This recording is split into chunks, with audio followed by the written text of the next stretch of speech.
ஹalleluya. நம்ம யாவரும் எழுந்து பாடலை பாடி ஆராதனையை நாங்கள் ஆரம்பித்துக் கொள்வோம். நன்றி சுவாமி, சோஸ்திரம் ஆண்டவரே.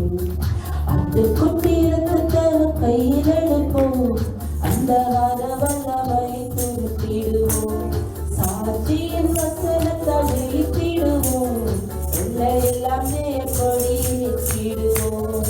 ஆட்டுக்குட்டி இரத்தத்தை கையில் எடுப்போம், அந்த வல்லமை துருத்திடுவோம், சாட்சியின் வசனத்தை ஜெயித்திடுவோம், எல்லாம் ஜெயக்கொடி ஏற்றிடுவோம். சிறைப்பட்டு போன சபையோரே, சிறையிருப்பை திருப்பும் நாளிதுவே. சிறைப்பட்டு போன சீயோரே, சிறையிருப்பை திருப்பும் நாளிதுவே. ரத்தமே ரத்தமே, இயேசு கிறிஸ்துவின் ரத்தமே, ரத்தமே ரத்தமே, இயேசு கிறிஸ்துவின் ரத்தமே, விலையேற பெற்ற ரத்தமே, விலையேற பெற்ற ரத்தமே. ஆட்டுக்குட்டி ரத்தத்தை கையில் எடுப்போம், அந்த வல்லமை துரத்திடுவோம், சாட்சியின் வசனத்தை ஜெயித்திடுவோம், எல்லாம் ஜெயக்கொடி ஏற்றிடுவோம். உமது ஜனங்களும் மகிழ்ந்திருக்க திரும்பவும் உயிர்ப்பித்து மகிழ்ச்சியாக்கும். உமது ஜனங்களும் மகிழ்ந்திருக்க திரும்பவும் உயிர்ப்பித்து மகிழ்ச்சியாக்கும். ரட்சண்ய சந்தோஷத்தால் நிரப்பி ஆவியின் நிறைவை திரும்ப தாரும். ரட்சண்ய சந்தோஷத்தால் நிரப்பி ஆவியின் நிறைவை திரும்ப தாரும். ரத்தமே ரத்தமே, இயேசு கிறிஸ்துவின் ரத்தமே, ரத்தமே ரத்தமே, இயேசு கிறிஸ்துவின் ரத்தமே, விலையேற பெற்ற ரத்தமே, ரத்தமே. ஆட்டுக்குட்டி ரத்தத்தை கையில் எடுப்போம், அந்த வல்லமை துரத்திடுவோம், சாட்சியின் வசனத்தை ஜெயித்திடுவோம், எல்லையில்லா ஜெயக்கொடி ஏற்றிடுவோம்.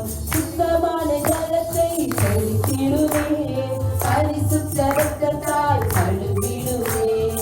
சுத்தமான ஜலத்தை செலுத்திடுவேன், பரிசுத்த இரத்தத்தால் கழுவிடுவேன். சபைகள் எல்லாம் மீட்படைந்து, சபைகளில் தேவன் எழுந்தருளும். சபைகள் எல்லாம் மீட்படைந்து, சபைகளில் தேவன் எழுந்தருளும். ரத்தமே, இயேசு கிறிஸ்துவின் ரத்தமே, ரத்தமே ரத்தமே, இயேசு கிறிஸ்துவின் ரத்தமே, விலையேற ரத்தமே, விலையேற பெற்ற ஆட்டுக்குட்டி ரத்தத்தை கையில் எடுப்போம், அந்த வல்லமை துரத்திடுவோம், சாட்சியின் வசனத்தை ஜெயித்திடுவோம், எல்லையில்லா ஜெயக்கொடி ஏற்றிடுவோம்.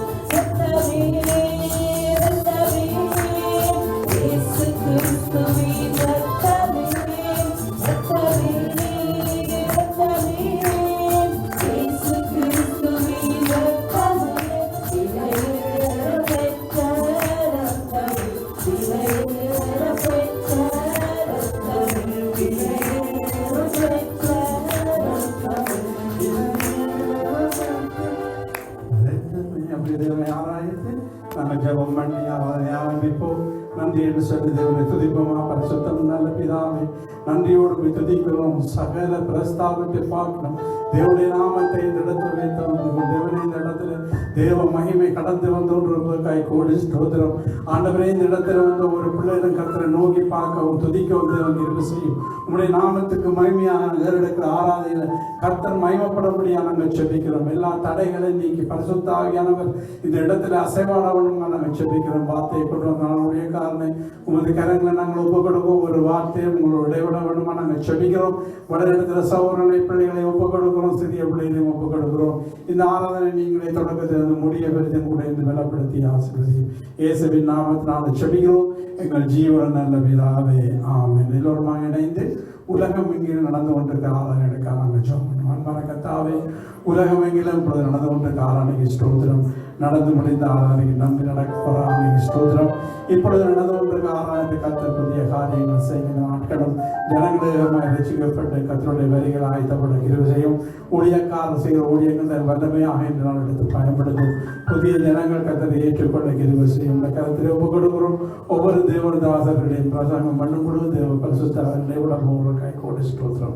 உங்களுடைய கருத்தில் ஒப்புக் கொடுக்கிறோம். புறப்படுத்த நடத்தும் இயேசுவின் நாமத்தினால் செபிக்கிறோம் எங்கள் ஜீவன் நல்ல பிதாவே, ஆமென், ஆமென். சங்கீத வாசனை கணக்கில் போகிறோம். சங்கீதம் 112 சங்கீதம் 1-10 வரை வசனங்கள் சொல்லி வாசிப்போம்.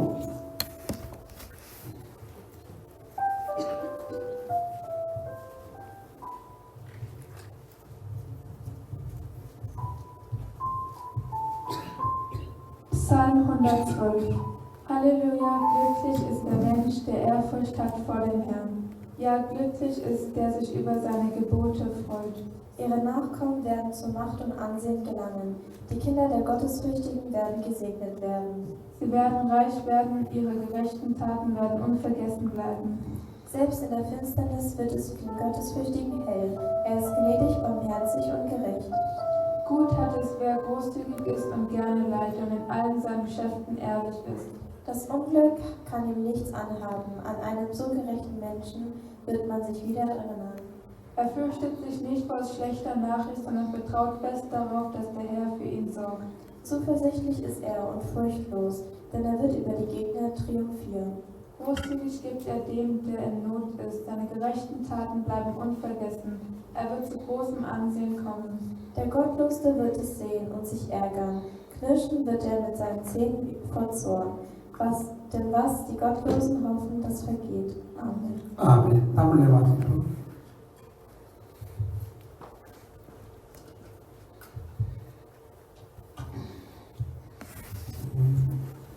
சங்கீதம் 112. ஹல்லேலூயா, கர்த்தருக்கு பயந்து அவருடைய கட்டளைகளில் மிகவும் பிரியமாயிருக்கிற மனுஷன் பாக்கியவான். அவன் சந்ததி பூமியின் பலத்திற்கும் செம்மையானவர்களின் பங்கும் ஆசீர்வதிக்கப்படும்.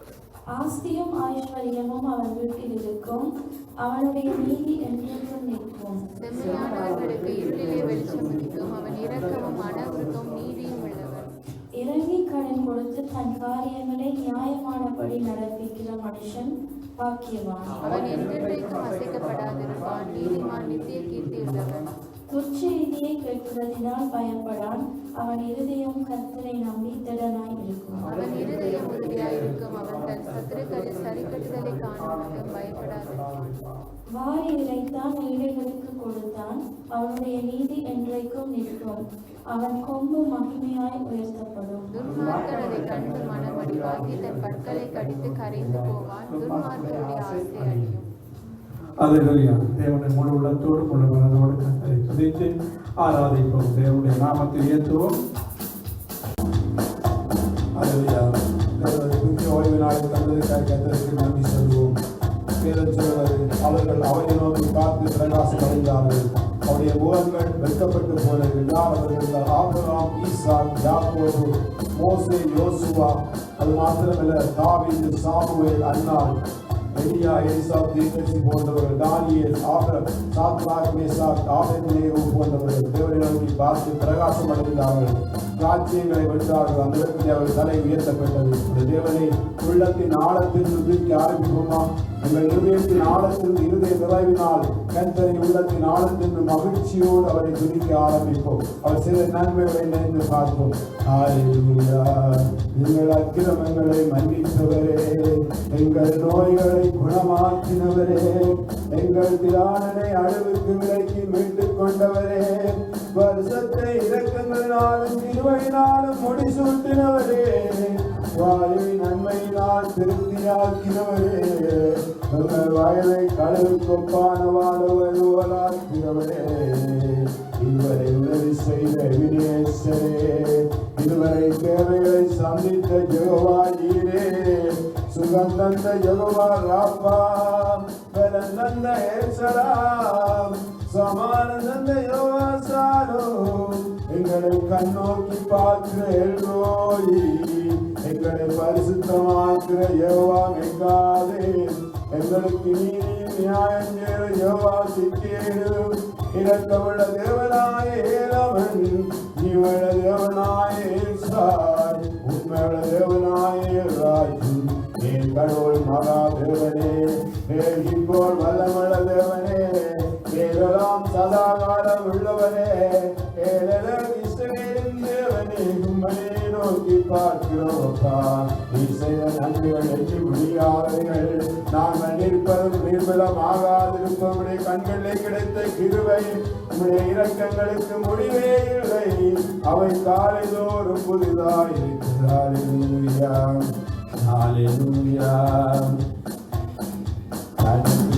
மகிமைக்கும் பாத்திரரே, உம்மை துதித்து பாடுகிறோம்.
மகிமை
நான் உங்களிடத்தில் இறங்கி வந்து நான் உங்களை ஆசீர்வதிப்பேன் என்று மோசே மூலம் யாத்ராம 20 வாக்கு கொடுத்தவரே, இன்னும் அற்புதங்களை செய்தவரே, ஆராய்ந்து முடியாத பெரிய காரியங்களை செய்தவரே, ஆபிரகாமுடைய முகத்தை நோக்கி பார்த்தான், ஈசாக்குடைய முகத்தை நோக்கி பார்த்தான், யாக்கோபு தனித்து இருந்து உம்முடைய முகத்தை நோக்கி பார்த்தான்.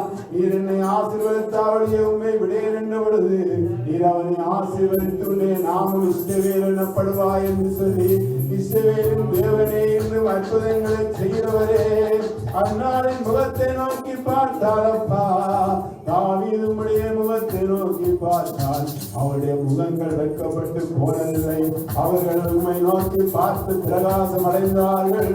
அவருடைய முகங்கள் வெட்கப்பட்டு போனதில்லை. எனக்கு ஒத்தாசவரும் பர்வதங்களுக்கு நேராக என் கண்களை ஏறெடுக்கிறேன். வானத்தை பூமியை உண்டாக்கின கர்த்தர் எனக்கு ஒத்தாசவரும் உன் காலை தள்ளாட விட்டார். உன்னை காக்கிற உறங்கார். இதோ இஸ்ரவேலை காக்கிற உறங்குவதில்லை, தூங்குவதில்லை. கர்த்தர் உன்னை காக்கிறவர் கர்த்தர் வலது பக்கத்தில் நிழலாயிருக்கிறார். பகலிலே வெயிலாயிரம் இரவிலே நிழலாயிரம் உன்னை சேதப்படுத்துவதில்லை. கர்த்தருடைய எல்லா தீமைக்கும் விலக்கி காப்பார். கர்த்தர் போக்கை வரத்தை இருமுதற்கும் நின்றைக்கும் பாதுகாப்பார் என்றவரே, எங்களை பாதுகாத்தவரே, இயேசுவே உமக்கு நன்றி அப்பா. பிரியமானவர்களே, தேவனுடைய முகத்தை நோக்கி பார்த்தவர் யாரும் வெட்கப்பட்டு போனதே இல்லை. வேதத்தை வாசிக்கும் பொழுதெல்லாம் அவர்கள் பிரகாசம் அடைந்தால் வேதத்தில் அந்த தேவனுடைய உள்ளத்தின் ஆழத்தில் உணர்ந்து பாடுவோமா? உள்ளவருக்கும் தெரிந்த பாடல் முகம் நோக்கி பார்த்தவர்கள். உமது முகம் நோக்கி பார்த்தவர்கள் வெட்கப்பட்டு போவதில்லை. உமது திருநாமம் அறிந்தவர்கள்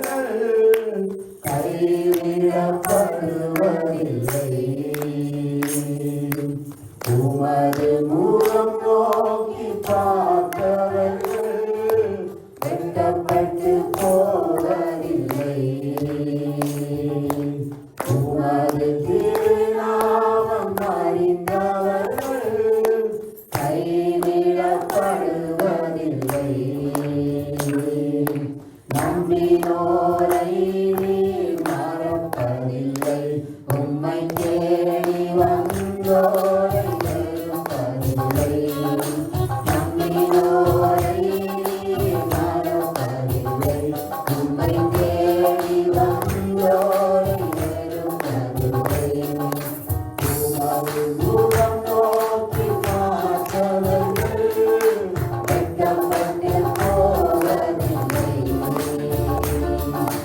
உமது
சாந்தமுள்ளவரே, மன்னிக்கிறவரே, தயவுள்ளவரே, உம்மை நோக்கி பார்த்தவர்கள் பிரகாசம் அடைந்தார்கள்.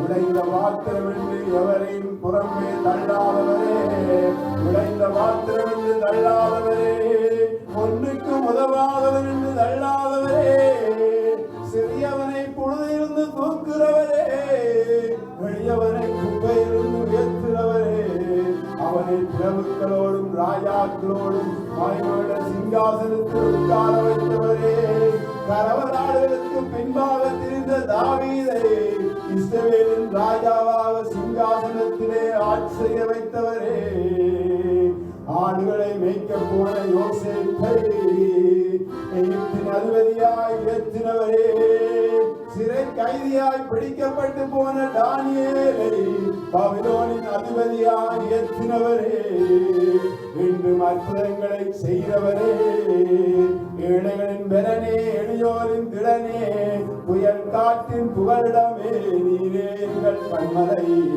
நீரே எங்கள் கோட்டை, நீரே எங்கள் அடைக்கலம், நீரே எங்கள் தஞ்சம், நீரே எங்கள் துருவம், நீரே எங்கள் நம்பிக்கை, நீரே எங்கள் எல்லாமாய் இருக்கிற இயேசுவே, உமக்கு நன்றி அப்பா.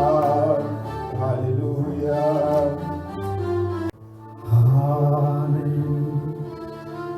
Hallelujah, hallelujah,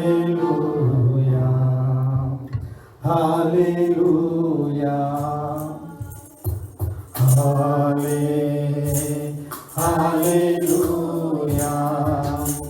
hallelujah, hallelujah. இயேசுவின் நாமத்தில் ஆராதனை, ராஜாவும் நாமத்தில் ஆராதனை, எல்லா நாமத்திலும் மேலானவர்,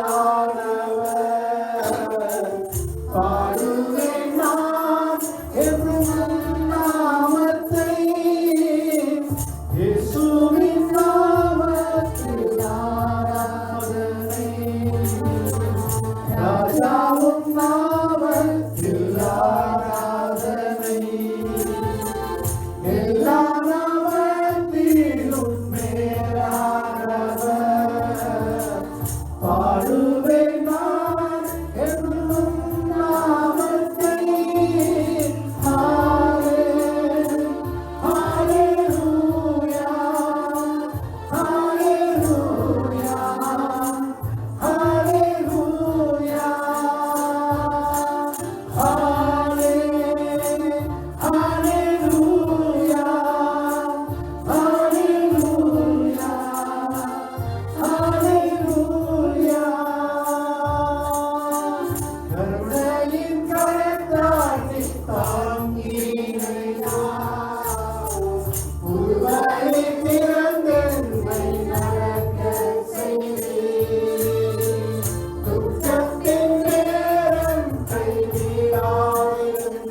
ராஜாவும் நாமத்தில் ஆராதனை எல்லா நாமத்திலும் மேலானவர் வாழுவேன் நான் என்று உன்னாமத்தை இயேசுவின் நாமத்தில் ஆராதனை ராஜாவும் நாமத்தில் ஆராதனை எல்லா நாமத்திலும் மேலானவர் பாடுவேன் நான் என்றும் நாமத்தை ஹalleluya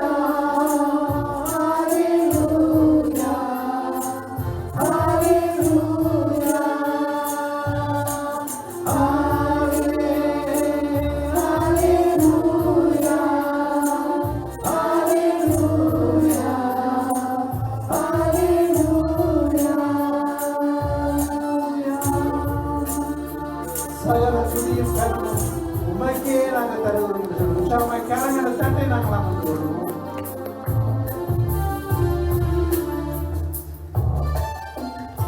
Praise the Lord.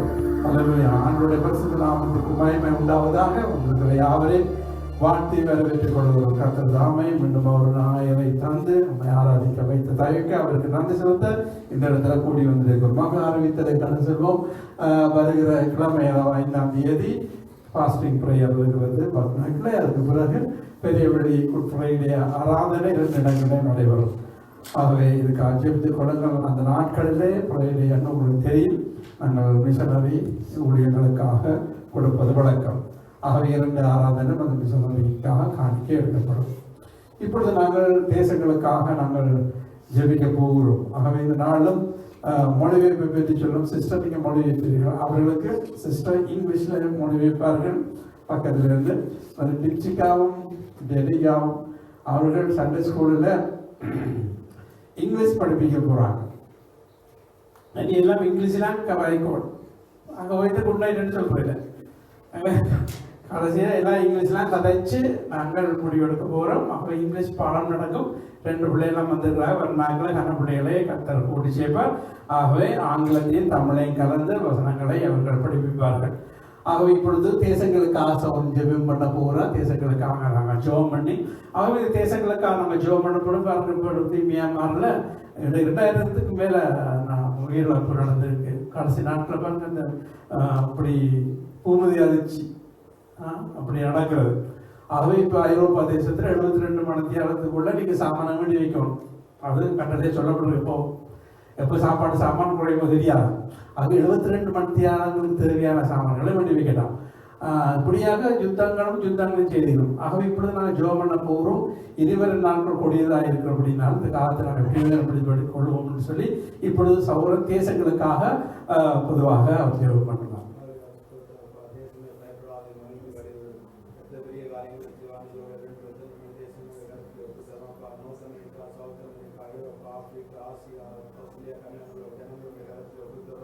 எல்லா ஜனங்களும் சத்தியத்தை அறிய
சினிமா போதுக்கு அழுத்தத்திலிருந்து விடுதலையாக்குகிறார், பாவடிமத்திலிருந்து விடுதலையாக்குகிறார், சிறுவனுக்கு அடிமையா இருக்க விடுதலையாக்குகிறார், போதைப் பொருட்களுக்கு அடிமையா இருக்க விடுதலையாக்குகிறார், செல்வாரானுக்கு அடிமையா இருக்கிற விடுதலையாக்குகிறார், ரட்சிப்பீரார், தூக்கி எடுக்கிறார். இயேசுவின் தேவங்களுக்கு ஒரு குடும்பம் ரட்சிக்கப்படுவதற்காக நன்றி சொல்றோம். அவர் இஷ்டத்தை புத்தரை சேவைத்துள்ள ராட்சியுடைய ஆளு கலந்துடைய வேண்டாரோ ஜீரை வெசியான தேசம் கண்டுள்ள வேண்டும் வேண்டாரோ அருக்குறையனுக்கு மண்ணை கத்தாவை ரசாங்களை யுத்தம் ஓய வேண்டும் அமைதி சமானம் உண்டாவன வேண்டாம் தலைவர் கத்திரை தேவன் அங்குகளை செய்கிறார் கூட இருக்க மண்களை திறந்துகிறார். தேவனைகள் சபை ஒப்புத்தரும் வாக்குனா சபை சுயசாத ஒப்புத்தரும் என் சபையை நான் கட்டுவேன் பாரத்தின் வாசல் மேற்கொண்டு சென்றேன் 662 சின்னவன் 1000 சொல்கிறவன் பலத்தை ஆதிமாக கத்தராய் மானியத்தை வாழ்த்தி விரும்பாட்சியோடு சென்னை இசைக்கு 36 இசை உண்டாய் நான் உங்களுக்கு அனுக்கிறம் மண்படி நீங்களிடம் விண்ணப்பம் மண்ணுகள் நோக்கி பார்க்கிறோப்பா ரட்சிக்கப்பட கத்து அனுதினம் சபையிலே சேர்த்துக் கொள்கிறார். சபையை வளர்ந்து வக்கி வைத்து அன்றைய வசனத்திலே பெரிய வேண்டுமே மன்றாவும் இயேசுவின் நாமத்தை தாழ்த்தி ஜெபிக்கும் நல்ல பிதாவே. ஆமென் ஆமென். நாங்கள் இப்பொழுது உற்சாகமாய் கொடுக்க போகிறோம். இன்றைக்கு பைபிள் வசனங்களை சிஸ்டர் சிஸ்டர் வாசிப்பாங்க. ஓகே சிஸ்டர், நீங்கள் பைபிள் வாசிப்பீங்களா? மெசேஜுக்கு வாசிங்க பைபிள், நீங்கள் மொழி வைக்கணும் பக்கத்தில். அது இன்றைக்கு டிப்சிக்காவும் விவேக்காவும் 2 பிள்ளையை கொண்டு என்ன பாடம் படிப்பிக்க போகிறேன் இங்கிலீஷில் போக 2 பேரும் போய் பிளான் பண்ணி செய்யட்டும் இந்த மாதிரி அதுக்கு பிறகு நாங்கள் பார்ப்போம். ஓகே, நாங்கள் இப்பொழுது ஜெபம் பண்ணுவோம். உச்சாமை கொடுக்குற இடத்துல சின்ன பிள்ளை வசனங்கள் சொல்லி நான் பாடசாலைக்கு போக போகிறாங்க. அன்பான கர்த்தாவே, உச்சாமை கொடுக்கிறது பெரிய பயப்படி சொன்னபடி நாம் உச்சாமனதோடு கொடுக்க போகிறோம். எங்களை உங்கள் காணிக்கையில் அங்கீகரித்து ஆசீர்வதித்து பெறப்படுத்தும் இயேசுவின் நாமத்தினால் ஜெபிக்கிறோம். இப்பொழுது இந்த சிறிய பிள்ளைகள் வசனங்களை சொல்லவும் அவருடைய ஆசீர்வதிக்கும் ஜெபிக்கிறோம். ஆண்டவரே, இந்த நாட்களும் அவர்கள் ஞாயிறு பாடசாலையில் இந்த ஆங்கில மொழியை கற்றுக்கொள்ளும் நல்ல ஞானத்தை கொடுத்து வசனங்களை ஆண்டவரே கர்த்தாவை கற்றுக்கொள்ளவும் இருக்கும் இயேசுவின் நாமத்தினால் ஜெபிக்கிறோம். இது நல்ல பிதாவே, ஆமென். வாங்கோ ஒரு பட்டியை எடுத்து காணிக்கை பட்டியை வசனம் சொல்லுவோம். காணிக்கை வரட்டுமா? பட்டி வரட்டு காணி Deze leerpijpedalen maken de kalikmoede katerpedekale in de seva. Amen. Kater?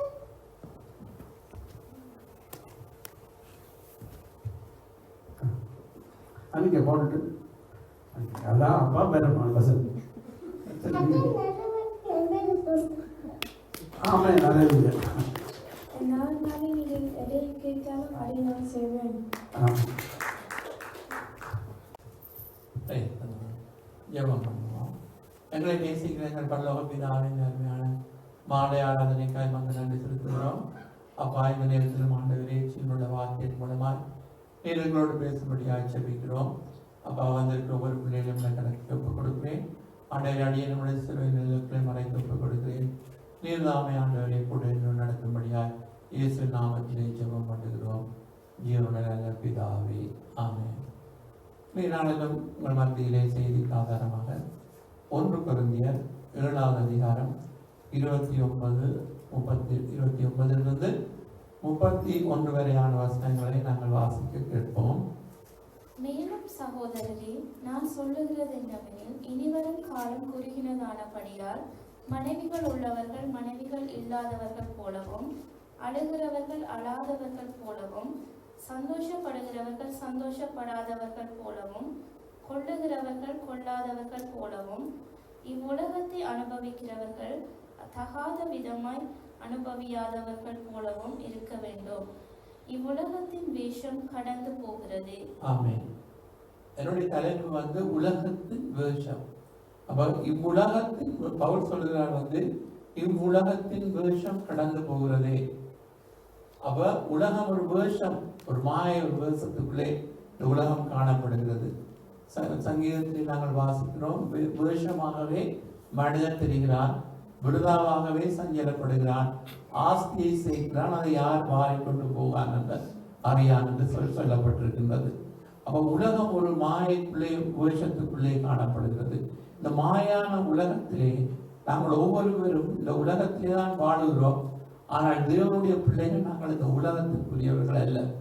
இயேசு சொல்லியிருக்கார் நாங்கள் உலகத்திலே இருந்தாலும் உலகத்துக்குரியவர்கள் அல்ல. அது யோவான் 17ஆம் அதிகாரத்திலே இயேசு ஜெபிக்கும் பொழுது பிதாவை நோக்கி, இவர்கள் என்னை பின்பற்றுகிற சீஷர்கள் உலகத்திலே வாழ்ந்தாலும் அவர்கள் உலகத்திற்குரியவர்கள் அல்ல. அப்ப நாங்கள் உலகத்திற்குரியவர்கள் அல்ல. உலகத்திலே ஆண்டவர் வந்து எங்களை வைத்திருக்கிறார். இயேசு சொல்லியிருக்கிறார், அதாவது நாங்கள் உலகத்துக்கு உப்பாக ஒளியாக இருக்க வேண்டும் என்று. எனவேதான் நாங்கள் இந்த உலகத்தில் இந்த வேஷமான இந்த உலகத்திலே நாங்கள் வாழுகிற நாட்களிலே நாங்கள் வந்து கர்த்தருக்கு பிரியமாய் நாங்கள் வாழ வேண்டும். அப்படி நாங்கள் இரண்டால் இனிவரும் காலம் குறியினது என்று வேதம் சொல்கிறது. அப்ப இனி காலம் செல்லாதென்று வெளிப்படுத்தின விசேஷத்திலே நாங்கள் வாசிக்கிறோம்.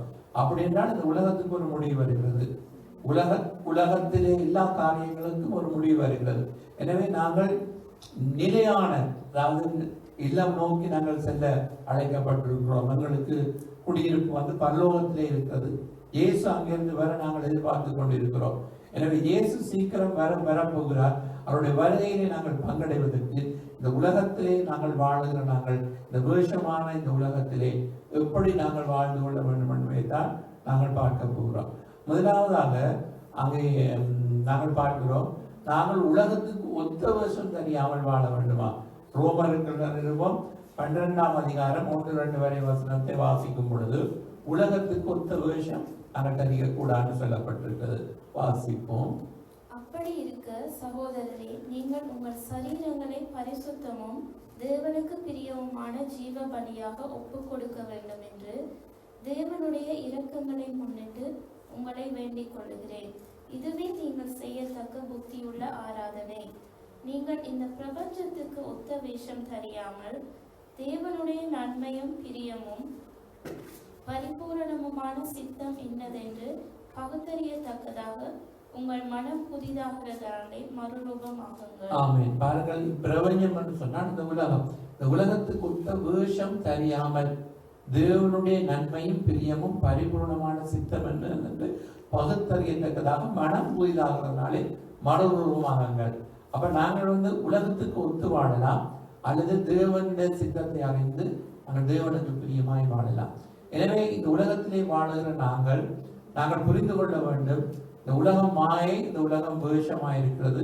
அந்த வேஷமான இந்த உலகத்திலே, இந்த மாயான இந்த உலகத்திலே நாங்கள் தேவ சித்தம் செய்வதற்கு எங்கள் சரீரங்களை ஜீவ பலியாக நாங்கள் ஒப்புக் கொடுத்து எங்களுடைய மனம் புதிதாகி நாங்கள் மறுரூபமாகி தேவனுடைய நன்மை என்ன, அவருக்கு பிரியம் என்ன, அவருடைய பரிபூர்ண சித்தம் என்ன என்று நாங்கள் அறிந்து வாழும் பொழுதுதான் நாங்கள் வந்து தேவனுக்கு, அதாவது தேவனுடைய வருகையிலே நாங்கள் எடுத்துக்கொள்ளப்பட முடியும். அப்ப தேவனுடைய வருகையிலே யார் யாரெல்லாம் பங்கடைய முடியும் சொன்னால், உலகத்தோடு ஒத்து வாழுகிறவர்கள் தேவனுடைய வருகையிலே பங்கடைய முடியாது. எனவே நாங்கள் உலகத்துக்கு ஒத்த வேஷம் தெரியாமல், ஏனென்றால் வேதம் திமோத்தேயுவிலே சொல்லப்பட்டிருக்கிறது, கடைசி நாட்களிலே தேவ பக்தியின் வேஷத்தை தரித்து அதன் பலனை மனதில் என்று. அப்ப நாங்கள் தேவ பக்தியின் வேஷத்தை தரித்தவர்களாக அல்ல, மாறாக உண்மையான தேவ பக்தி உள்ளவர்களாக நாங்கள் வந்து ஒரு அர்ப்பணிப்போடு, அதாவது சரீரங்களை ஜீவ பலியாக நாங்கள் ஒப்பு கொடுத்து நாங்கள் பரிசுத்தமாய் நாங்கள் வாழ வேண்டும் என்று நாங்கள் பார்க்கின்றோம். அடுத்ததாக யோவானிலே சொல்லப்பட்டிருக்கிறது, உலகத்திலே நாங்கள் அன்பு கூற வேண்டாம் என்று வாசிக்கலாம். 1 யோவான் 2ஆம் அதிகாரம் 15-17 வரை வாசிப்போம். உலகத்திலும் உலகத்தில் உள்ளவைகளிலும் அன்பு கூறாதிருங்கள். ஒருவன் உலகத்தில் அன்பு கூர்ந்தால் அவனிடத்தில் பிதாவின் அன்பில்லை. ஏனெனில் மாம்சத்தின் இச்சையும் கண்களின் இச்சையும் ஜீவனத்தின் பெருமையுமாகிய உலகத்தில் உள்ளவைகள் எல்லாம் பிதாவினால் உண்டானவைகள் அல்ல, அவைகள் உலகத்தினால் உண்டானவைகள். உலகமும் அதன் இச்சையும் ஒழிந்து போம். தேவனுடைய சித்தத்தின்படி செய்கிறவனோ என்றென்றைக்கும் நிலைத்திருப்பான். ஹல்லேலூயா. பாருங்கள், உலகத்திலும் உலகத்தில் உள்ளவர்களும் அன்பு கூற வேண்டாமா? ஒருவன் உலகத்தில் அன்பு கூர்ந்தால் அவனிடத்தில் பிதாவின் அன்பு இல்லை என்று சொல்லப்படுகிறது. ஏனென்றால் மாம்சத்தின் இச்சை, கண்களின் இச்சை, ஜீவனத்தின் பெருமை இந்த உலகத்தினால் உண்டானவைகள் எல்லாம் பிதாவினால் உண்டானவைகள் அல்ல, அவை உலகத்தில் உண்டானவைகள். அப்படின்னால என்ன? உலகத்தின் அதிபதி என்று ஒருவன் இருக்கிறான்.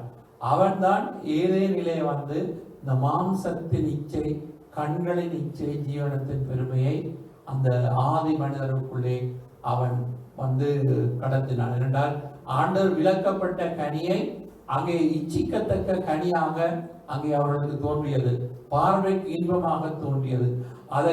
அதை உண்ட பொழுது தாங்களும் தேவர்களைப் போல அப்ப அதிலேதான் இருக்கிறது மாம்சத்தின் இச்சை, கண்களின் இச்சை, ஜீவனத்தின் பெருமை. இவர்களெல்லாம் பிதாவினால் உண்டானவர்கள் அல்ல, உலகத்தினால் உண்டானவைகள். 17வது வசனத்திலே நாங்கள் வாசிக்கிறோம், உலகமும் அதன் நிச்சயம் ஒழிந்து போகுவான், ஆனால் தேவனுடைய சித்தத்தின்படி செய்கிறவனோ என்றென்றைக்கும் நினைத்திருக்கோம். எனவே நாங்கள் தேவ சித்தம் செய்யும் பொழுதுதான் என்றென்றைக்கு நாங்கள் நினைத்திருக்க முடியும். அதாவது உலகத்திலும் உலக இச்சைகளும் நாங்கள் அகப்பட்டு நாங்கள் வாழ்வோமாக இருந்தால் எல்லாம் அழிந்து போகிற காரியம் பிரியமானவர்களே. எனவே முதலாவது நாங்கள் எங்களை தேவனுக்கு பிரியமாக ஜீவனியாக ஒப்புக் கொடுத்து அவருடைய சித்தத்தை அறிந்து உலகத்திலும் உலகத்தில் உள்ளவர்களையும் நாங்கள் அன்பு கூறாமல் தேவனுக்கு அதாவது சித்தத்தின்படி நாங்கள் செய்யும் பொழுதுதான் என்றைக்கு நாங்கள் நிலைத்திருப்போம். யாக்கோப்பும் இதை குறித்து எழுதுகிறார். அதாவது யாக்கோப்பு 4ஆம் அதிகாரத்திலே 4வது வசனத்திலே யாக்கோப்பு இப்படியாக சொல்லுகிறார். அந்த வசனத்தை வாசிப்போம். விபசாரரே, விபச்சாரிகளே, உலக சிநேகம் தேவனுக்கு விரோதமான பகை என்று அறியீர்களா? ஆகையால் உலகத்துக்கு சிநேகிதனாய் இருக்க விரும்புகிறவன் தேவனுக்கு பகைஞராய் இருக்கிறார். அல்லேலூயா. அப்ப உலக சிநேகம் தேவனுக்கு விரோதமான பகையாம். இப்ப உலகத்தை சிநேகித்தால் நாங்கள் தேவனுக்கு பகைஞராக இருக்கின்றோம் என்று சொல்லப்படுகிறது. அப்ப என்னவென்று சொன்னால் பிரியமானவர்களே, இயேசுவும் கூட சொல்லி இருக்கிறார், 2 எஜமானுக்கு நாங்கள் ஊழியம் செய்யக்கூடாது, ஒருவனை சிநேகித்து ஒருவனை பகைப்பான். அப்ப தேவனுக்கும் உலக பொருளுக்கும் ஊழியம் செய்ய உங்களாலே கூடாது என்று ஆண்டவரும் சொல்லியிருக்கிறார். எனவே ஒருவன் உலகத்தை சிநேகிக்கிறான் என்றால் அவன் தேவ பகைஞனாய் மாறிவிடுகிறான். அப்போ இதில் மிகவும் ஏன் இந்த விபச்சாரிகளை என்று அதில் யாக்கோபு பயன்படுத்துகிறார். உலகத்துக்கு சிநேகிதனாயிருக்கிறோம், அப்படிப்பட்ட பாவத்துக்கு ஒப்பாக நாங்கள் இருக்கிறோம் என்பதுதான் அர்த்தம். எனவே பிரியமானவர்களே, உலகத்திலும் உலகத்தில் உள்ளவர்களில் அன்பு கூறக்கூடாது. உலக சிநேகம் அது தேவனுக்கு விரோதமான பகையாக இருக்கிறது. எனவே இந்த உலகத்துக்கு ஒத்த வேஷம் தெரியாமல் நாங்கள் உலகத்தை சிநேகிக்காமல் மாறாக நாங்கள் தேவனை சிநேகிக்க வேண்டும் என்று நாங்கள் பார்க்கின்றோம். அடுத்தாக நாங்கள் பார்க்கும் பொழுது இந்த உலகம் கரை பாவத்திலே கரைப்பட்டு இருக்கிற இந்த உலகத்திலே வாடுகிறோம். அப்ப கரைபடாத வண்ணம் நாங்கள் எங்களை காத்துக்கொள்ள வேண்டுமா? இப்ப உலகத்தினால் கரைப்படுத்தப்படாத வண்ணம் நாங்கள் பரிசுத்தமாய் வாழ நாங்கள் நம்மை காத்துக்கொள்ள வேண்டும். யாக்கோபு 1ஆம் அதிகாரத்திலே 27வது வசனத்திலே வாசிக்கிறோம். திக்கற்ற பிள்ளைகளும் விதவைகளும் படுகிற உபத்திரவத்திலே அவர்களை விசாரிக்கிறதும் உலகத்தால் கரைபடாத படிக்கு தன்னை காத்துக் கொள்ளுகிறதுமே பிதாவாகிய தேவனுக்கு முன்பாக மாசில்லாத சுத்தமான பக்தியாய் இருக்கு. மாசில்லாத சுத்தமான பக்தி என்றால் என்ன? அதாவது திக்கற்ற பிள்ளைகளும் விதவைகளும் படுகிற உபத்திரத்திலே விசாரிப்பது. அது இதை குறிக்கிறது. உலகத்திலே நாங்கள் பொது நலம் செய்ய வேண்டும். அடுத்தது நாங்கள் உலகத்தினால் கரைவிடாதவன நம்மை காத்துக்கொள்ள வேண்டும். ரெண்டையும் நாங்கள் செய்ய வேண்டும். அப்படி செய்யும் பொழுதுதான் உண்மையான பக்தி அப்படி இருக்கிறது. அப்ப உண்மையான பக்தி நாங்கள் அதாவது நல்ல பணிகளை செய்வதிலும் அடுத்தது நாங்கள் எங்களை அநேகர் இன்னைக்கு நல்ல சினிமாக்காரோ அல்லது உலகத்திலே பெரிய பெரிய பணக்காரர் எல்லாம் ஏழைகளுக்கெல்லாம் அவர்கள் உதவி செய்கிறார்கள். ஆனால் அவர்களுடைய பாவம் காணப்படுகிறது. அப்ப தேவன் என்ன சொல்லுகிறார் என்றால், நாங்கள் எங்களை சுத்தமாய் கொள்ளாது காத்துக்கொள்ள வேண்டும், உலகத்தில் கரைபடாத வேண்டும் எங்களை காத்துக்கொள்ளணும். அதே நேரத்திலே நாங்கள் நல்ல காரியங்களையும் செய்ய வேண்டும் என்று சொல்லப்பட்டிருக்கிறதை நாங்கள் பார்க்கின்றோம். அப்ப கரைபடாதபடி நாங்கள் எங்களை காத்துக்கொள்ள வேண்டும் என்று நாங்கள் பார்க்கிறோம். அந்த உலகத்திலே எத்தனையோ காரியத்திலிருந்து நாங்கள் நம்மை காத்துக்கொள்ள வேண்டும். அப்ப நாங்கள் முதலாவது நாம் பரிசுத்தமாய் நம்மை காத்துக்கொள்ள வேண்டும் என்பதுதான். கரைபடாமல் காத்துக்கொள்ள வேண்டும் என்றால் எங்களை பரிசுத்தமாய் நாங்கள் காத்துக்கொள்ள வேண்டும். ஏனென்றால் பரிசுத்தமான தேவன் வருகிறார். அவர் யாரை பரிசுத்தம் இல்லாமல் ஒருவனும் தேவனை தரிசிக்க முடியாது என்று ஆண்டவர் சொல்லி இருக்கிறார். எனவே நாங்கள் பரிசுத்தமாய் நம்மை காத்துக்கொள்வோம். ஆண்டவர் சீக்கிரமாய் வருகிறார். இனி காலம் செல்லாது, இனி வரும் காலம் குறியினது. எனவேதான் நாங்கள் ஆண்டோட வரைக்கு நாங்கள் ஆயத்தப்படுத்த வேண்டும். அடுத்ததாக இந்த உலகம் எப்படி இருக்கிறது? உலகம் கோணலும் மாறுபாடும் உள்ள சந்ததியாக இருக்கிறது. எனவே இந்த கோணலும் மாறுபாடும் உள்ள சந்ததியிலே நாங்கள் சுடர்களை போல பிரகாசிக்க வேண்டும் என்று சொல்லப்பட்டிருக்கிறது. பிலிப்பியரிலே நாங்கள் வாசிக்கிறோம், 2வது அதிகாரம் 14-14 வரை பிலிப்பியர் நிருபம். நான் வீணாக ஓடினதும் வீணாக பிரயாசப்பட்டதும் இல்லை என்கிற மகிழ்ச்சி கிறிஸ்துவின் நாளில் எனக்கு உண்டாயிருப்பதற்கு ஜீவ வசனத்தை பிடித்து கொண்டு உலகத்திலே சுடர்களைப் போல பிரகாசிக்கிற நீங்கள் கோணலும் மாறுபாடுமான சந்ததியின் நடுவில் குற்றமற்றவர்களும் கபடற்றவர்களும் தேவனுடைய மாசற்ற பிள்ளைகளுமாய் இருக்கும்படிக்கு எல்லாவற்றையும் முறுமுறுப்பில்லாமலும் தர்க்கிப்பில்லாமலும் செய்யுங்கள். அல்லேலூயா. அப்போ கோணலும் மாறுபாடும் உள்ள சந்ததியா இருக்கிறது. அதன் நடுவில் தான் நாங்கள் வாழுகிறோம். ஆனால் நாங்கள் குற்றமற்றவர்களாய் கபடமற்றவர்களாய் தேவனுடைய மாசற்றவர்களாய் நாங்கள் வாழ வேண்டும் என்று சொன்னால் முறுமுறுப்பு, வாதாட்டம், தற்கிரிப்பு எங்களுக்குள்ளே காணப்படக்கூடாது. முறுமுறுக்காமல் வாதாடாமல் நாங்கள் கத்தருக்காய் நாங்கள் அதாவது சுடர்களை போல நாங்கள், சுடர்கள் என்றால் நட்சத்திரம், அதை போல நாங்கள் பிரகாசிக்க வேண்டும் இந்த உலகத்திலே. எனவே இயேசுவும் சொல்லியிருக்கார், நீங்கள் உலகத்துக்கு வெளிச்சமாய் இருக்கிறீர்கள், நீங்கள் உலகத்துக்கு உப்பாய் இருக்கிறீர்கள் என்று சொல்லி. அப்ப இந்த உலகம் கோணலும் மாறுபாடுமாய் இருக்கிறது. இந்த கோணலும் மாறுபாடும் உள்ள சந்ததியோடு நாங்கள் ஒத்து வாழக்கூடாது. நாங்கள் உலகத்திலிருந்து ஆண்டவர்களை வேறு பிரித்திருக்கிறார். அப்ப உலகத்திலிருந்து வேறு பிரித்திருக்கிறார். இருளுக்கும் ஒளிக்கும் சம்மந்தம் இருக்க முடியாது. எனவேதான் ஆண்டவர் இந்த உலகத்திலிருந்து எங்களை வேறுபடுத்தி நாங்கள் வெளிச்சத்தின் பிள்ளைகள், பகலின் பிள்ளைகள் என்று சொல்லியிருக்கிறார். எனவே நாங்கள் இருளுக்கும் எங்களுக்கும் சம்பந்தம் இல்லை. இந்த உலகம் கோணலும் மாறுபாடுமாய் இருக்கிறது. எனவே அதிலிருந்து நாங்கள் ஜீவ வசனத்தை பிடித்துக் கொண்டு நாங்கள் சுடர்களை போல நாங்கள் பிரகாசிக்க அழைக்கப்பட்டிருக்கின்றோம் என நாங்கள் பார்க்கின்றோம். ஹல்லேலூயா. அடுத்ததாக நாங்கள் பார்க்க போகிறோம் இந்த உலகத்திலே இச்சை நிறைந்ததான இந்த உலகத்திலே இச்சைகளை நாங்கள் வெறுத்து வாழ வேண்டும் என்று சொல்லுகிறார் பவுல் தீத்துவின் எழுதின நிருபத்திலே 2ஆம் அதிகாரம் 11-13 வரை வாசிப்போம். ஏனெனில் எல்லா மனுஷருக்கும் ரட்சிப்பை அளிக்கத்தக்க தேவ கிருபையானது பிரசன்னமாகி நாம் அவபக்தியையும் லௌகிக இச்சைகளையும் வெறுத்து தெளிந்த புத்தியையும் நீதியும் தேவ பக்தியும் உள்ளவர்களாய் இவ்வுலகத்திலே ஜீவனம் பண்ணி நாம் நம்பி இருக்கிற ஆனந்த பாக்கியத்துக்கும் மகாதேவனும் நமது இரட்சகருமாகிய இயேசு கிறிஸ்துவினுடைய மகிமையின் பிரசன்னமாகுதலுக்கும் எதிர்பார்த்து கொண்டிருக்கும்படி நமக்கு போதிக்கிறது. அப்ப இந்த உலகத்திலே நாங்கள் இச்சைகளை வெறுத்து, அதாவது தேவ பக்தியோடு நாங்கள் என்ன செய்யணும்னா இயேசு கிறிஸ்துவினுடைய வருகைக்கு நாங்கள் எதிர்பார்த்து கொண்டிருக்கும்படி அங்கே போதிக்கிறது என்று சொல்லப்பட்டிருக்கிறது. எனவேதான் இந்த உலகம் இச்சை தான் நிறைந்திருக்கிறது. எனவே இச்சை தான் அதாவது பாவத்தை பிறப்பிக்கும் என்று சொல்லப்படுகிறது. எனவே இந்த இச்சைகளை நாங்கள் வெறுத்து அவபக்தி இல்லாமல் தேவ பக்தி உள்ளவர்களாய் அவருடைய வருகைக்கு நாங்கள் எதிர்பார்த்து, பவுல் சொல்லுகிறார் நம்முடைய குடியிருப்பு பரலோகத்தில் இருக்கிறது, அங்கிருந்து கர்த்தராகிய இயேசு என்னும் இரட்சகர் வர நாங்கள் எதிர்பார்த்து கொண்டிருக்கிறோம் என்று சொல்லி. எனவே இந்த உலகத்திலே நாங்கள் இந்த இச்சைகள், உலகத்தின் காரியங்களை நாங்கள் வெறுத்து இயேசுவின் வரைக்கு ஆயத்தப்படுவதற்கு நாங்கள் என்ன செய்ய வேண்டும்? நாங்கள் பரிசுத்தமாய் நாங்கள் நீதியிலே தேவ பக்தியிலே உண்மையிலே நிலைத்திருந்து ஆண்டோடைய வரைக்கு நாங்கள் நம்மை ஆயத்தப்படுத்திக் கொள்ள வேண்டும். அடுத்தது நீங்கள் பார்த்தால் பிரியமானவர்களே, அதாவது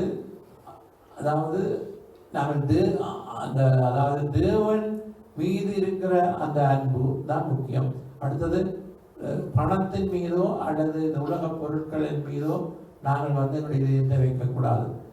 ஏனென்றால் பண ஆசை எல்லாத்தையும் வேறானது. நமக்கு தேவையானது போதும் என்ற மனம். வாசிக்கிறோம் 1 தீமோத்தேயு 6ஆம் அதிகாரம் 6-8 வரை வாசித்து பார்ப்போம். போதும் என்கிற மனதுடனே கூடிய தேவ பக்தியே மிகுந்த ஆதாயம். உலகத்தில் நாம் ஒன்றும் கொண்டு வந்ததும் இல்லை, இதிலிருந்து நாம் ஒன்றும் கொண்டு போவதும் இல்லை என்பது நிச்சயம். உண்ணவும் உடுக்கவும் நமக்கு உண்டாயிருந்தால் அது போதும் என்று இருக்க கடவோம். போதும் என்ற ஒரு மனது நமக்கு தேவை. அதோடு கூட தேவ பக்தி, இதுதான் மிகுந்த ஆதாயம். ஏனென்றால் நாங்கள் இந்த உலகத்திலே வரும்பொழுது ஒன்றும் கொண்டு வரவில்லையா, போகும் பொழுதும் ஒன்றும் கொண்டு போக போதில்லையா. உண்ணவும் உடுக்கவும் இருந்தால் அது போதும் என்று இருக்க கடவோம். எனவே நாங்கள் அந்த போதும் என்ற மனது இருக்கும் பொழுதுதான், ஏனென்றால் மனிதர்களுக்கு ஆசைகள் பெருகிக் கொண்டே போகும், அப்ப வசதிகள் பெருகிக் கொண்டே போகும். ஆனால் எங்களுக்கு தேவ பக்தியாய் நாங்கள் வாழ வேண்டும் சொன்னால் போதுமென்ற மனதோடு கூட தேவ பக்தி, இதுதான் மிகுந்த ஆதாயம். வேறொன்றும் நாங்கள் கொண்டு போக முடியாது என்பதை நாங்கள் அறிந்திருக்கிறோம். எனவேதான் பண ஆசை சொல்லப்படுகிறது 10வது வசனத்திலே. பண ஆசை எல்லா தீமைக்கும் வேறாயிருக்கிறது. சிலர் இதை இச்சித்து விசுவாசத்தை விட்டு வழுவி அநேக வேதனைகளினால் தங்களை குருவ குத்திக் கொள்கிறார்கள் என்று 10வது வசனம் சொல்கிறது. 9வது வசனம் சொல்கிறது, ஐஸ்வர்யவான்களாக விரும்புபவர்கள் சோதனையிலும் கண்ணியிலும் மனுஷனை கீட்டிலும் அழிவிலும் அமிழ்த்துகிற மதிகேடும் சேதவுமான பலவிதமான இச்சைகளிலும் விழுகிறார்கள். அப்ப பணம் வந்த உடனே மக்களுடைய இதுகளெல்லாம் பாவ வாழ்க்கைக்குள்ளதான் அநேகர் கடந்து செல்கிறார். பணம் பெருக பெருக அவர்களுடைய வாழ்க்கை எப்படி அந்த பணத்தை எப்படி அனுபவிக்கொண்டு தகாத முறையிலே அவர்கள் தங்களுடைய வாழ்க்கை உலகத்திலே உல்லாசமாய் வாழ வேண்டும் என்பதற்காக அவர்கள் மதிகேடான எத்தனையோ காரியத்தினாலே தங்களை தாங்களே உருவாக்கிக் கொள்கிறார்கள். எனவே பணம் எல்லாவற்றுக்கும் உதவும். ஆனால் பண ஆசை எல்லா தீமைக்கும் அதுதான் வேறென்று வேதம் எச்சரிக்கிறது. அப்ப நமக்கு தேவையானது போதுமென்ற மனது, அதோடு கூடிய ஒரு தேவ பக்தி. இதுதான் எங்களுக்கு ஆதாயம், வேறொரு ஆதாயமும் இல்லை. உலகத்திலே நாங்கள் வரை கொண்டு வரையில போய்க்கே கொண்டு போறதில்லை என்பது நிச்சயமாயிருக்கிறது. எனவேதான் பிரியமான சகோதரர்களே, உலகத்திலே வாழுகிற நாம் இந்த உலகத்தில் இருக்கிற எதிலையுமே எங்களுடைய மனதை நாங்கள் பதிய வைக்காமல் பணத்திலேயோ பொருட்களிலேயோ இந்த உலகத்தின் காரியங்களிலேயோ நாங்கள் எங்களுடைய மனதை வைக்காமல் இயேசுவின் மேல் எங்களுடைய கண்களை நாங்கள் பதிய வைக்க வேண்டும் என்று நாங்கள் பார்க்கின்றோம். எனவே நாங்கள் இயேசு சொல்லுகிறார், உலகத்திலே உங்களுக்கு உபத்திரவம் உண்டு, திடன் கொள்ளுங்க, நான் உலகத்தை ஜெயித்தேன் என்று. அப்ப இயேசு உலகத்தை ஜெயித்தார். உலகத்திலே தேவனுடைய பிள்ளைகளுக்கு எங்களுக்கு உபத்திரவம் இருக்கிறதா? அப்ப இயேசு உலகத்தை ஜெயித்தால் நாமும் உலகத்தை ஜெயிக்க முடியும்.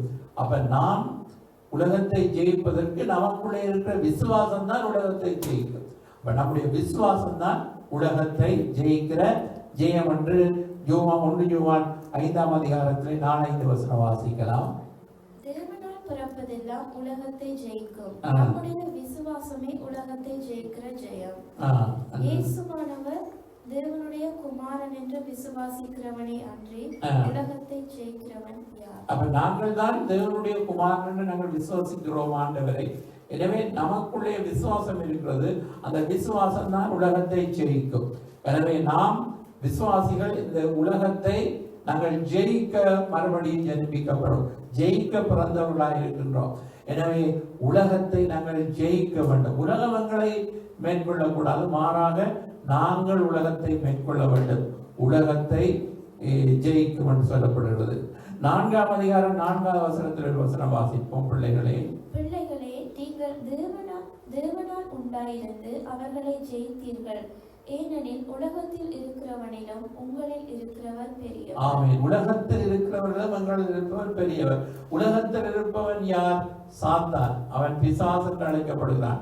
எனவே அவனை விட நமக்குள்ளே இருக்கிறவர் பெரியவராக இருக்கிறபடினால் நமக்கு எல்லாவற்றையும் மேற்கொள்வதற்கு எங்களுக்கு பலன் இருக்கிறது. காரணம், எங்களுக்குள் இருக்கிறவர் பெரியவர். அப்ப நம்முடைய உலகத்திலே எதுவாக இருந்தாலும் நமக்குள்ளே விசுவாசம் இருக்கின்றது, நமக்குள்ளே இயேசு இருக்கிறார். எனவே நாங்கள் தான் ஜெயிக்க பிறந்தவர்கள். எனவே உலகம் எங்களை மேற்கொள்ள முடியாது. நாங்கள் தான் உலகத்தை ஜெயிக்க வேண்டும். நாங்கள் தான் பாவத்தை ஜெயிக்க வேண்டும். நாங்கள் தான் இச்சைகளை ஜெயிக்க வேண்டும். எனவே பிரியமானவர்களே, எல்லாவற்றும் நமக்கு போராட்டம் இருக்கிறது. ஆனால் நாங்கள் ஜெயம் பெற அழைக்கப்பட்டவர்கள் என்பதை நாங்கள் மறக்க கூடாது. உபத்திரவம் இருக்கிறது, ஆனால் அந்த உபத்திரவங்களை மேற்கொள்ள நாங்கள் அழைக்கப்பட்டிருக்கிறோம் என்பதை நாங்கள் மறந்துவிடக் கூடாது. இயேசு நமக்கு எல்லாவற்றையும் செய்து முடித்து அவர் எங்களுக்குள்ளே வாசம் பண்ணி எங்களுக்குள்ளே இருக்கிற தேவனாய் இருக்கிறார். எனவேதான் பவுல் சொல்கிறார், இனிவரும் காலம் குறுகினதாக இருக்கிறது. எனவே நாங்கள் இந்த உலகத்தை அனுபவிக்கிறவர்கள் அதை தகாத விதமாய் அனுபவிக்கிற போல் இருக்க வேண்டும். ஏனென்றால் இந்த உலகத்தின் வேஷம் கடந்து போகிறது என்று வேதம் சொல்கிறது. எனவே இந்த உலகத்திலே எங்களுக்கு உபத்திரவம் இருக்கிறதா, ஆனால் வேதம் சொல்லுகிறது அதி சீக்கிரத்திலே நீங்குகிற இந்த லேசான உபத்திரவம் அதிகமான கனமையை நமக்கு உண்டாக்குவாம். ஏனென்றால் நாங்கள் காண்கின்ற உலகத்தை தேடவில்லை, காணாத பரலோகத்தை நாங்கள் நாடுகிறோம். எனவே அது சீக்கிரத்தில் இந்த உபத்திரவம் நீங்க போகிறது. நம்முடைய குடியிருப்பு பரலோகத்தில் இருக்கிறது. இயேசு சீக்கிரம் வரப்போகிறார். உலகத்திலே நடக்கிற சம்பவங்களை பார்க்கும் பொழுது யுத்தங்கள், பூமி அதிர்ச்சிகள், இவைகளெல்லாம் இன்றைக்கு பெரிய காணப்படுகிறது, நாங்கள் அறியக்கூடியதாக இருக்கிறது. இனி காலம் செல்லாது, இனி காலம் குறுகினதாக இருக்கிறது. எனவேதான் ஆண்டவர் சீக்கிரம் வருகிறார். அவருடைய வரைக்கு ஆயத்தப்படுவதற்கு நாங்கள் உலகத்துக்கு ஒத்த வருஷம் அறியாதிருப்போம். உலகத்தில் உள்ளவைகளில் அன்பு கூறாதிருப்போம். கரைபடாதபடி நம்மை காத்துக் கொள்வோம். இந்த உலகத்திலே கோணலும் மாறுபாடும் உள்ள சந்ததியிலே நாங்கள் சுடர்களைப் போல பிரகாசிப்போம். லௌதிக இச்சைகளை வெறுத்து நாங்கள் அவருடைய வருகையை எதிர்பார்த்து வாடுவோம். போதுமென்ற மனதோடு கூடிய தேவ பக்தியோடு வாடுவோம். விசுவாசத்தினாலே உலகத்தை ஜெயிப்போம். கர்த்தர் நம்மை ஆசீர்வதிப்பாராக. உலகமும் அவருடைய இச்சையும் ஒழிந்து போகும். தேவ சித்தம் செய்கிறவனே என்றென்றைக்கு நிலைத்திருப்பான். அல்லேலூயா, ஆமென். நடந்து நின்று நாங்கள் ஜெபிப்போம். இந்த உலகம் மாயாயிருக்கிறது, இந்த உலகம் வேஷமாயிருக்கிறது. நாங்கள் நிலையான ஒரு இல்லத்தை நோக்கி செல்கிறோம். எனவே நாங்கள் தேவனை நோக்கி இந்த நாளிலும், ஆண்டவரை, இந்த மாயான இந்த உலகத்திலே, அல்லேலூயா, ஸ்தோத்திரம். மாயையான மண்ணில் பிறந்து மதிமயங்கு உலகில் வீழ்ந்து மரணம் ஒரு நாள் நண்பா நியாய தீர்ப்பு உண்டு மறவாதே. மரணம் ஒரு நாள் நண்பா நியாய தீர்ப்பு உண்டு மறவாதே. இன்றே நீயும் சிந்திப்பாயா நரகமான மோட்சமா. இன்றே நீயும் சிந்திப்பாயா நரகமான மோட்சமா. பஞ்சலோக மாய உலகில் பாவ நிலையை எண்ணிப்பார். பஞ்சலோக மாய உலகில் பாவ நிலையை எண்ணிப்பார். பாவங்கள் போக்க சாபங்கள் நீக்க மீட்பரும் மறந்திடாதே. பாவங்கள் போக்க சாபங்கள் நீக்க மீட்பருண்டு மறந்திடாதே. இன்றே நீயும் சிந்திப்பாயா நரகமான மோட்சமா. மாயையான மண்ணில் பிறந்து மதிமயங்கு உலகில் வீழ்ந்து மரணம் ஒரு நாள் நண்பா நியாய தீர்ப்பு உண்டு மறவாதே. மரணம் ஒரு நாள் நண்பா நியாய தீர்ப்பு உண்டு மறவாதே. கிருபையின் காலம் முடியும் முன்னே நண்பா உன்னை அர்ப்பணிப்பாயா. கிருபையின் காலம் முடியும் முன்னே நண்பா உன்னை அர்ப்பணிப்பாயா. இதை கொண்டு வந்தாய், இதை கொண்டு போவாய், ரட்சிப்பு ஒன்றே நிச்சயமே. இதை கொண்டு வந்தாய், இதை கொண்டு போவாய், ரட்சிப்பு ஒன்றே நிச்சயமே. இன்றே நீயும் சிந்திப்பாயா நரகமான மோட்சமா. மாயையான மண்ணில் பிறந்து மதிமயங்கு உலகில் வீழ்ந்து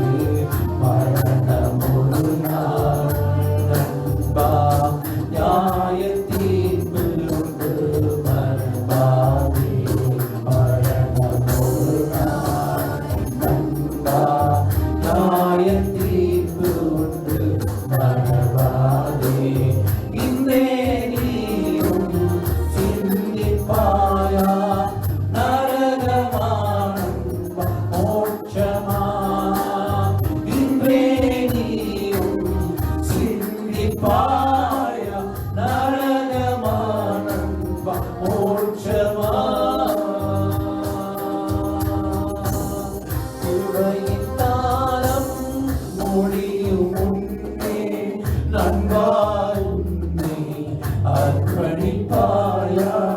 கிருபையின் காலம் முடியும் முன்னே நண்பாய் உன்னை அர்ப்பணிப்பாயா. இதை கொண்டு வந்தாய் இதை கொண்டு போவாய் ரட்சிப்பு உன்னே நிச்சயமே. இதை கொண்டு வந்தாய் இதை கொண்டு போவாய் ரட்சிப்பு உன்னே நிச்சயமே. இன்றே நீயும் சிந்திப்பாயா நரகமான மோட்சமா. இன்றே நீயும் சிந்திப்பாயா நரகமான மோட்சமா. இதுதான் சத்தியம் பாக்கியம். வருகிறார் வருகிறார் வருகிறார். மாயமான மண்ணில் பிறந்து மகிமையங்கு உலகில் பிறந்து மரணம் ஒரு நாள் நண்பா நியாய தீர்ப்பு உண்டு மறவாதே. மரணம் ஒரு நாள் நண்பா நியாய தீர்ப்பு உண்டு மறவாதே. ஹல்லேலூயா. உலகத்தின் வேஷம் கடந்து போகிறது என்று வேதம் சொல்கிறது. வேஷமாகவே மனிதன் தெரிகிறான், விருதாவாகவே சஞ்சலப்படுகிறான், ஆஸ்தியை சேர்க்கிறான், யார் அதை வாரிக்கொண்டு போவான் என்று அறியான். இப்பொழுதும் கர்த்தாவே நீரே என் நம்பிக்கை என்று சங்கீதக்காரன் சொல்கிறார். நாங்கள் நம்பியிருப்பது நம்முடைய கர்த்தராகிய இயேசுவை. அவர் சீக்கிரம் வருகிறார். ஆண்டவர் நம்மை எல்லா தீங்குக்கு விலக்கி காத்துக் கொள்வார். எல்லோரும் நாங்கள் ஆண்டவரே எங்களுடைய ஆவி ஆத்மா சரீரத்தை, வேதம் சொல்கிறது அவருடைய வருகையிலே ஆவி ஆத்மா சரீரம் முழுவதும் குற்றமற்றதாய் காக்கப்படுவதாக என்று எங்களை அர்ப்பணிப்போம். ஆண்டவரே ஆண்டவரே எங்கள் ஜீவ பலியாக ஆண்டவரே சுவாமி ஆண்டவரே நாங்கள் எங்களை அர்ப்பணிக்கிறோம்.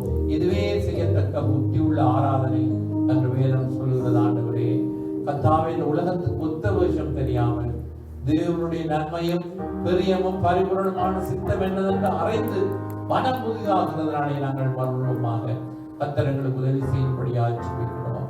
வார்த்தை கேட்ட ஒவ்வொருவரோடும் இடைபடும்படியாக ஜெபிக்கிறோம். இயேசுவின் நாமத்திலே பிதாவே ஆமென். தொடர்ந்து நாங்கள் தேவனை ஆராதித்து உறுதி ஜெபத்தை எடுப்போம். நாமத்தை உயர்த்துவோம். ஆகவே உலகத்தின் வேஷம் கரைந்து போகிறது.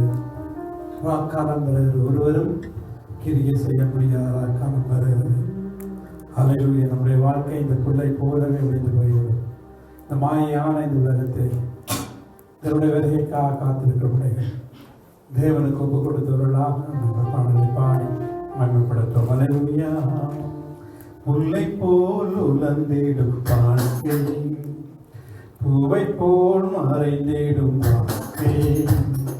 முல்லை போல் உலர்ந்திடும் வாழ்க்கை, பூவை போல் மறைந்திடும் வாழ்க்கை. புவி வாழ்வில் மேன்மைகள் ஒன்றுமில்லை, நிலையான வாழ்வும் இங்கே இல்லை. புவி வாழ்வில் மேன்மைகள் ஒன்றுமில்லை, நிலையான வாழ்வு இங்கே இல்லை. முல்லை போல் உலர்ந்திடும் வாழ்க்கை, பூவை போல் மறைந்திடும் வாழ்க்கை. பிறக்கும் போதும் மனித தனங்கள்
ஒரு வேலைக்காக ஆயத்தப்படுவோம், ஆயத்தப்படுத்துவோம்.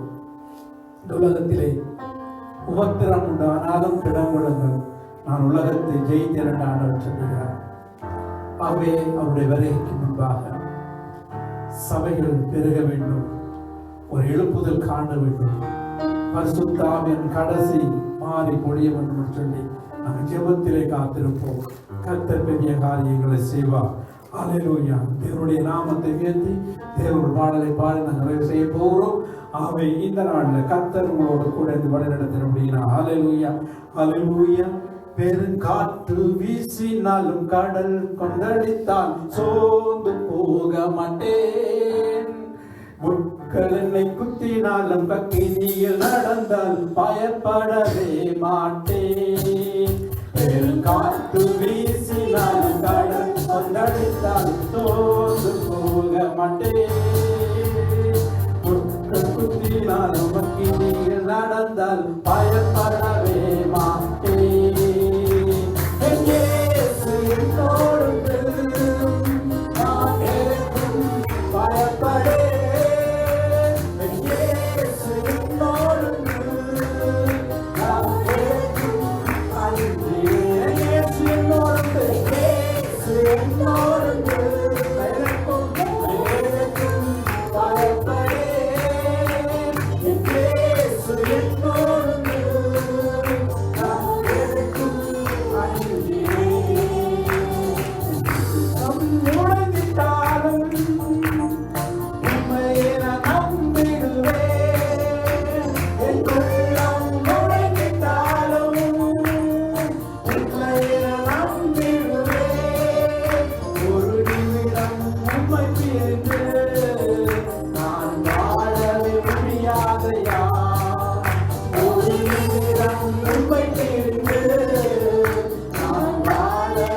ஜெபிக்க போகிறோம். மெதுவாக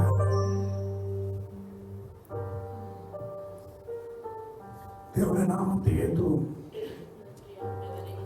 மகா இரக்கம் நல்ல பிதாவே, நம்மாலை விளைக்க நன்றி செலுத்துகிறோம்.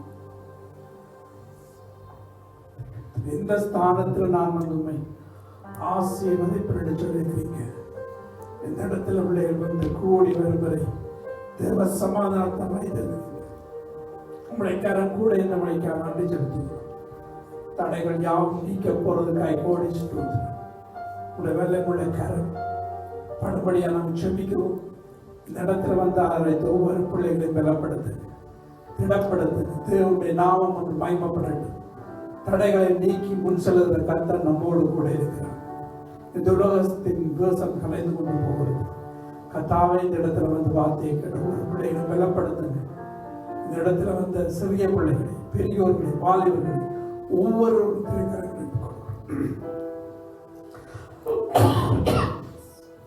பொறுப்படுத்த வழிநடத்தும்.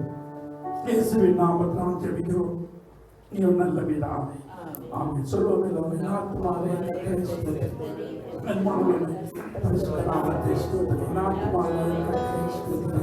கர்த்தர் சகல வல்லமையும் பரவாயில்லை. நம்முடைய கர்த்தராகிய இயேசு கிறிஸ்துவின் கிருபையும் பிதாவாகிய தேவனுடைய பரிசுத்த ஆவியானவரின் ஐக்கியமும் நம்ம கூட இருப்பதாக.